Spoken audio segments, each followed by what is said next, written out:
Hello everyone, welcome to our YouTube channel unstoppable engineers. तो आज के इस वीडियो में हम टॉप 10 क्वेश्चंस डिस्कस करेंगे जो कि पेट्रोल इंजन पर बेस्ड होंगे। ये क्वेश्चंस आपके लिए इंपॉर्टेंट होंगे अगर आप किसी भी एग्ज़ाम की प्रिपरेशन कर रहे हो या फिर आप किसी इंटरव्यू के लिए जा रहे हो। ये आपके लिए इंपॉर्टेंट है, वीडियो आपको देखना है स्टार्टिंग से एंड तक। फर्स्ट क्वेश्चन मैं आपको बता रहा हूँ, ऑप्शन के साथ आपको सब कुछ बताऊँगा। जैसे फर्स्ट क्वेश्चन में यहाँ पर कहा गया था कि knocking in the SI engine can be reduced by. अगर हम एसआई इंजन की बात कर रहे हैं, सिर्फ पेट्रोल इंजन की यहाँ पर हम बात करेंगे, ठीक है। अगर हम एसआई इंजन बोले, पेट्रोल इंजन की बात कर लो, वहाँ पे नॉकिंग का फिनोमिना रहता है। अब आज के टाइम पर आपसे ये नहीं पूछा जाएगा कि नॉकिंग वगैरह क्या होता है, वो सब कुछ पुराने क्वेश्चन हो चुके हैं। अब आपसे पूछा जाएगा कि नॉकिंग जो है उसको आप कैसे कम कर सकते हो, ये आपको बताना है। ऑप्शंस में कहा जाएगा आपको कि सुपर चार्जिंग की हेल्प से आप कम कर सकते हो, या फिर रिटार्डिंग द स्पार्क, मतलब स्पार्क टाइमिंग को थोड़ा डिले कर सकते हो, स्पार्क थोड़ा डिले करके नॉकिंग को कम कर सकते हो, या कोई ऐसा फ्यूल यूज़ करोगे जिसकी लॉन्ग स्टेट चेंज स्ट्रक्चर होगा, उसकी हेल्प से कम कर सकते हो, या फिर इंजन की स्पीड को बढ़ा के आप नॉकिंग को कम कर सकते हो। तो आपको बताना होगा। ए में कहा गया है पहला और दोनों, दूसरा सेकंड ऑप्शन दोनों को अप्लाई करो। बी में कहा गया सेकंड और थर्ड को अप्लाई करो। जो भी है आपको मैं यहाँ पे करेक्ट आंसर बता रहा हूँ। और एक काम आपने करना है, जो भी ये वीडियो देख रहे हैं, आपने क्या करना है, अगर आप प्रैक्टिस करना चाहते हो सीरियसली, तो मेरे आंसर बताने से पहले आपने कमेंट सेक्शन में आंसर बता देना है। तो यहाँ पे जो करेक्ट आंसर आपको बता रहा हूँ, आप एक स्पार्क को थोड़ा डिले करके भी नॉकिंग को बचा सकते हो, और इंजन स्पीड को बढ़ा के भी आप नॉकिंग की टेंडेंसी को कम कर सकते हो, हम जब एसआई इंजन की बात करते हैं। तो डी ऑप्शन यहाँ पे बिल्कुल सही हो जाएगा। आगे चलते हैं, सेकंड क्वेश्चन की यहाँ पर बात कर लेते हैं। बिल्कुल बेसिक सा क्वेश्चन है यहाँ पर। अब यहाँ पे आपसे ये नहीं पूछा जाएगा कि फायरिंग ऑर्डर क्या होता है, ठीक है। अब आपसे ये नहीं पूछा जाएगा फायरिंग ऑर्डर क्या होता है, आपसे ये पूछा जाएगा कि 4 सिलेंडर पेट्रोल इंजन की बात करेंगे तो स्टैंडर्ड जो फायरिंग ऑर्डर है वो क्या आपको बताना है। ऑप्शन ए, बी, सी या फिर डी। तो यहाँ पर आपको बता दूँ फायरिंग ऑर्डर मतलब क्या है। फाइन मान के चलो आपके पास 4 सिलेंडर हैं, यहाँ पे 4 सिलेंडर वाले की बात की जा रही है ना, कि आपके पास 4 सिलेंडर आ गए। तो फायरिंग ऑर्डर का मतलब है, हमने 4 स्ट्रोक के बारे में पढ़ा है, पेट्रोल इंजन या कोई भी इंजन होगा हमारे पास, ठीक है। तो फायरिंग ऑर्डर का मतलब है पहले जो आपको पावर स्ट्रोक मिल रहा था, मान के चलो अगर वो पहले सिलेंडर में मिल रहा है, फिर आपको थर्ड में मिल रहा है, फिर आपको सेकंड में मिल रहा है, फिर आपको फोर्थ में मिल रहा है, तो जब आपका यहाँ पे फायरिंग ऑर्डर हो जाएगा वो 1, 3, 2 और 4 वाला हो जाएगा, ठीक है। समझ गए, पहले किस सिलेंडर में आपको कंबशन वगैरह मिल रहा है, पावर आपको मिल रही है।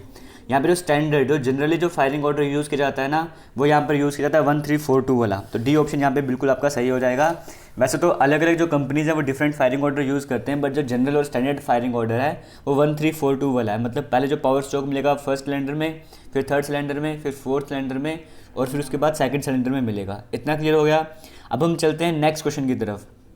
यहाँ पर कहा गया है वॉल्यूमेट्रिक एफिशिएंसी एक वेल डिज़ाइंड एसआई इंजन की अगर हम बात करें किस रेंज में होती है। यहाँ पर अब आपसे ये नहीं पूछा जाएगा कि एसआई इंजन की एफिशिएंसी कितनी होती है। यहाँ पर देखो क्वेश्चन में क्या कहा गया है, एक वेल डिज़ाइंड, एक अच्छे से बहुत बड़े तरीके से डिज़ाइन किए गए एसआई इंजन की वॉल्यूमेट्रिक एफिशिएंसी की रेंज पूछी जा रही है। तो आपको बता दो वो 70 से 95% तक रहती है। तो यहाँ पे डी ऑप्शन बिल्कुल करेक्ट हो जाएगा, जहाँ पे 70% से 90% तक आपको गिवन है। इतना क्लियर हो चुका है, इतना समझ आ गया होगा। तो हम चलते हैं नेक्स्ट क्वेश्चन की तरफ। उससे पहले आप सभी का काम है कि जो भी स्टूडेंट्स ये वीडियो देख रहे हैं, पर्टिकुलर जो एक स्टूडेंट जो वीडियो देख रहे हैं ना, वो आगे 3 स्टूडेंट्स तक ये वीडियो पहुंचाएगा। आपने ये काम करना है, क्योंकि मैं चाहता हूं कि जो हम सीरीज़ लेकर आए, ये जो टेक्निकल क्वेश्चंस वाली, ये मैं डेली आपके लिए लाता रहूं। इस तरह के क्वेश्चंस आपके लिए डेली लाता रहूं।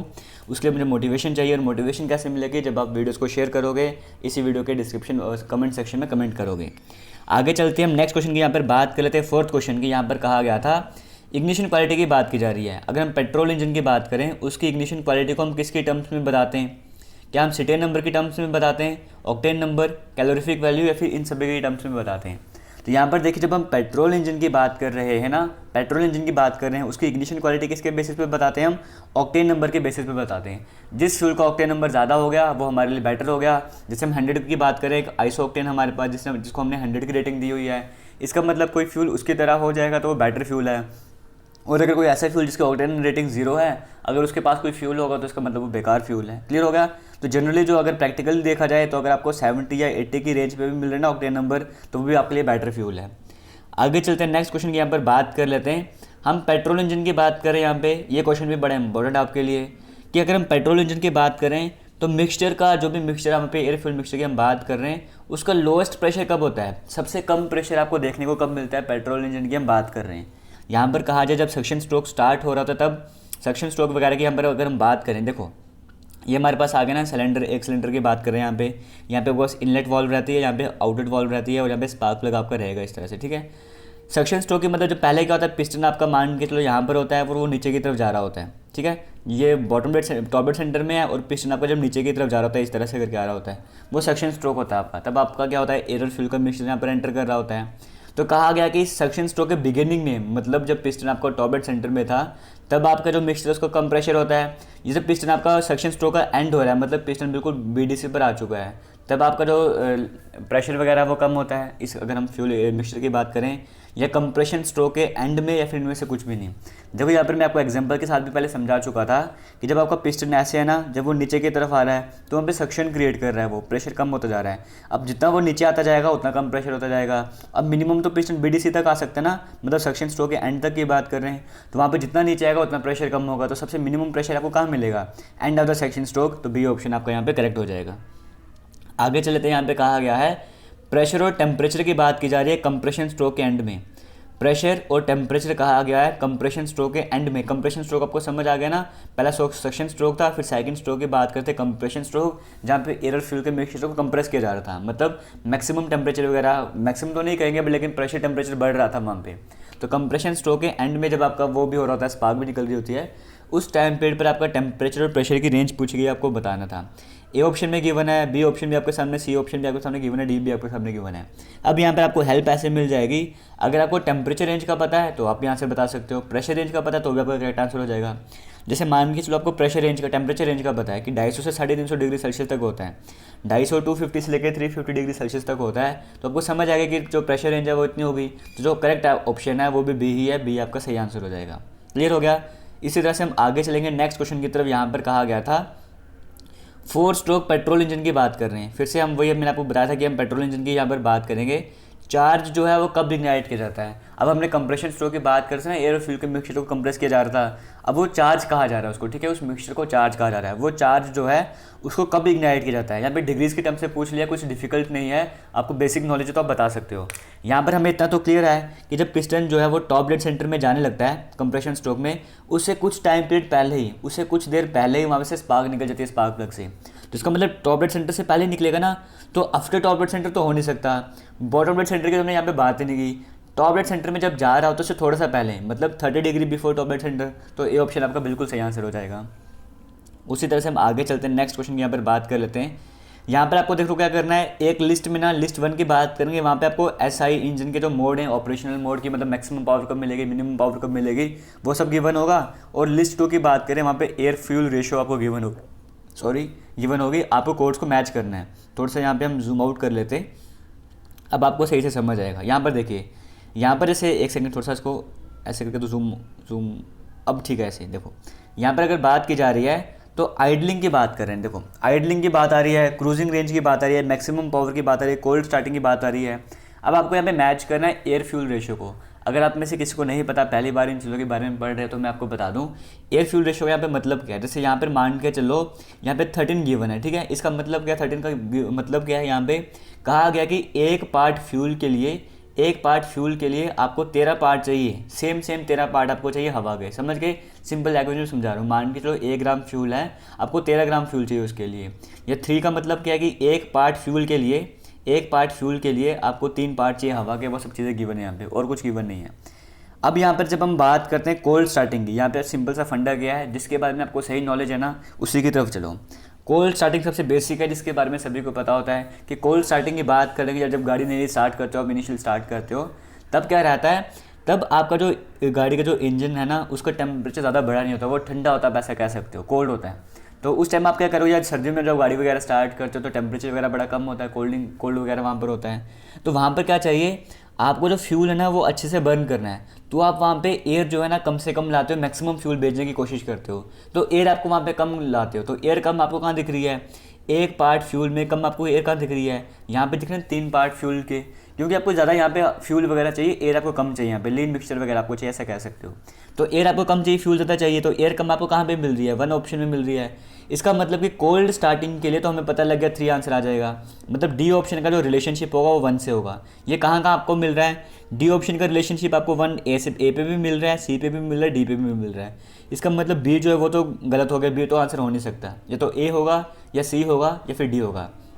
आगे हम बात कर लेते हैं सॉरी, यहाँ पर हम बात कर लेते हैं क्रूजिंग रेंज की। क्रूजिंग रेंज वो रेंज है, यहाँ पे अगर हम बात करिए वो रेंज है जहाँ पे आपकी जो गाड़ी है ना वो इकोनॉमिकल रेंज में चलती है, मतलब उसको इकोनॉमी वगैरह आपको सब कुछ ठीक मिल रहा होता है। तो यहाँ पर आपको बात बता दूँ, एसआई इंजन की जब हम बात करते हैं ना तो एक पार्ट फ्यूल के लिए 20 पार्ट एयर की तो हम बात करते ही नहीं है, तो इस ऑप्शन को हम यहाँ से हटा ही देते हैं, ठीक है।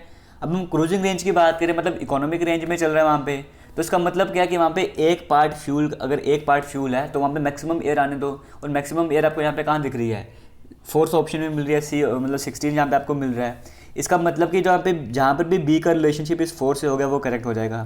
बी का रिलेशनशिप 4 एक ए पार्ट में है और एक सी पार्ट में है, तो डी भी यहाँ पे गलत हो गया, इतना क्लियर हो गया, ठीक है। अब आइडलिंग रेंज का तो मैच करना ज़रूरी नहीं है, क्यों ज़रूरी नहीं है, क्योंकि यहाँ पर भी 2 है, यहाँ पर भी 2 है, तो इतना समझ आ गया कि आइडलिंग के लिए तो ये आंसर आ गया है, 2 आंसर आ गया, क्लियर हो गया, इतना हमें समझ आ गया। और मैंने 5 पहले ही काट दिया था तो ये हो नहीं सकता, तो सी वाला ऑप्शन करेक्ट हो जाएगा। मैक्सिमम पावर कब मिलेगी, जब एक पार्ट फ्यूल पे 13 पार्ट्स एयर के होंगे। इतना आपको समझ आ गया, ये भी क्लियर हो गया है। आगे चल लेते हैं, क्वेश्चन की ओर बात कर लेते हैं। यहाँ पर आपको थंबनेल में दिखा होगा टॉप 10 क्वेश्चन डिस्कस कर रहे हैं। स्टार्टिंग में भी मैंने आपको कहा था टॉप 10, बट यहाँ पे एक क्वेश्चन आपके लिए एक्स्ट्रा लाऊंगा, यहाँ पर एक तरह से आप गिफ्ट कह सकते हो मेरी तरफ से। यहाँ पर कहा गया था, अब हम चल रहे हैं यहाँ पे 9th क्वेश्चन की तरफ। यहाँ पर कहा गया था if petrol is use in diesel engine, अगर हम पेट्रोल को यूज़ कर देंगे डीजल इंजन में तो क्या होगा, कम पावर मिलेगी, एफिशिएंसी कम हो जाएगी, ज़्यादा नॉकिंग होगी, या ब्लैक स्मोक वगैरह प्रोड्यूस होगी। तो जब हम पेट्रोल की बात करते हैं, पेट्रोल को जब डीजल इंजन में यूज़ किया जाता है तब आपको बता दो जो नॉकिंग की टेंडेंसी है ना वो बढ़ जाएगी, क्योंकि आपको पता कि पेट्रोल इंजन की बात करेंगे, डीजल इंजन में यूज़ करेंगे तो वहाँ पे इस तरह से डिज़ाइन किया जाता है कि सिर्फ एयर एंटर करती है डीजल इंजन के केस में, कंप्रेसिंग का टेम्परेचर बढ़ जाता है वहाँ पे, ठीक है। तो उसी तरह से अगर पेट्रोल को लेकर आओगे तो यहाँ पे काम ख़राब हो जाएगा, तो यहाँ पे नॉकिंग की टेंडेंसी बढ़ जाएगी, फ्यूल पहले इग्नाइट होना स्टार्ट हो जाएगा, जिसके कारण आपको नॉकिंग जैसी नॉक जैसी आवाज़ें आएंगी। आगे चलते हैं यहाँ पे, अब हम बात करेंगे 10th क्वेश्चन की। यहाँ पे 10th क्वेश्चन में कहा गया था नॉकिंग को कम करने के लिए, यहाँ पे नॉकिंग को कम करने की बात की जा रही है, तो स्पार्क प्लग को कहाँ पे लोकेट किया जाना चाहिए। अगर नॉकिंग को कम करना चाहते हो एसआई इंजन में तो स्पार्क प्लग की लोकेशन क्या होनी चाहिए एग्जैक्ट, इनलेट वाल्व के पास होना चाहिए, ये आपका सिलेंडर है, यहाँ पे इनलेट वाल्व, यहाँ पे आउटलेट वाल्व और यहाँ पे स्पार्क प्लग, ठीक है। ये जो स्पार्क प्लग है इसके बारे में पूछा जा रहा है, ये स्पार्क प्लग कहाँ पर होना चाहिए, इस इनलेट वाल्व के पास होना चाहिए, या फिर दोनों वाल्व से दूर रहना चाहिए, या एग्जॉस्ट वाल्व के पास रहना चाहिए, या मिडवे बिल्कुल सेंटर में रहना चाहिए। तो यहाँ पर आपको बता दूँ स्पार्क प्लग की लोकेशन के बारे में, वो अगर आप नॉकिंग वगैरह कम करना चाहते हो ना तो एग्जॉस्ट वाल्व के पास होना चाहिए, यानी कि सी ऑप्शन आपका बिल्कुल सही हो जाएगा यहाँ पे, क्लियर हो गया। आगे जो एक्स्ट्रा क्वेश्चन आपके लिए लेकर आया हूँ ये भी आपके लिए इंपॉर्टेंट है। यहाँ पर कहा गया था, नहीं ये हाँ ठीक है, यहाँ पर कहा गया है एसआई इंजन के लिए अगर आपको हायर थर्मल एफिशिएंसी चाहिए, अगर हम स्पार्क इग्निशन इंजन की बात कर रहे हैं, अगर हायर थर्मल एफिशिएंसी चाहिए तो क्या होना चाहिए इनमें से, option A, option B, option C या फिर ऑप्शन डी, क्या करेक्ट हो जाएगा। हायर थर्मल एफिशिएंसी के लिए क्या सही चीज़ हो जाएगी वो आपको बताना है इन चारों में से। तो आपको बता दूं यहाँ पे सिंपल सा फंडा है, हमने पढ़ा भी है, हम पहले भी थर्मोडायनेमिक्स में पढ़ चुके हैं, या हमने आईसी इंजन की वीडियोस देखी है वहाँ पर भी हमने पढ़ा था। कंप्रेशन रेशो जितनी बढ़ेगी ना, जिसको हम आर से डिनोट कर रहे थे, तो हमारे पास फार्मूला भी था एक 1 - 1 और आर की पावर गामा -1, ये वाला फार्मूला था। तो ये फार्मूले के अकॉर्डिंग क्या था कि कंप्रेशन रेशो अगर बढ़ेगी तो एफिशिएंसी बढ़ जाएगी, इतना तो क्लियर हो गया। लेकिन हालांकि ये बात अलग है कि हम पेट्रोल इंजन के केस में कंप्रेशन रेशो बढ़ा नहीं सकते, उसी रीज़न के कारण डीजल इंजन जो है एग्जिस्टेंस में आए थे, क्योंकि वहाँ पर हम कंप्रेशन रेशो बढ़ा पाए थे। बट यहाँ पे सिंपल पूछा गया कि एफिशिएंसी कैसे बढ़ा सकते हो, तो सिंपल सा आंसर है कंप्रेशन रेशो अगर बढ़ा दी जाए तो एफिशिएंसी बढ़ जाएगी। तो आपको समझ आ गए होंगे, उम्मीद है कि आपको अच्छे भी लगे होंगे इस तरह के क्वेश्चन, और मैं चाहता हूँ डेली क्वेश्चन आपके लिए आए। तो उसके लिए एक ही काम है कि आपको वीडियो को जितना शेयर कर सकते हो उतना शेयर करना है, और इनका जो पीडीएफ है ना वो भी आपको वीडियो के डिस्क्रिप्शन बॉक्स में एक लिंक मिलेगा, वहाँ पे जाके इस पीडीएफ को आप डाउनलोड कर सकते हो। और किसी भी तरह का डाउट होगा कमेंट सेक्शन में कमेंट करके पूछ सकते हो। थैंक यू, जय हिंद।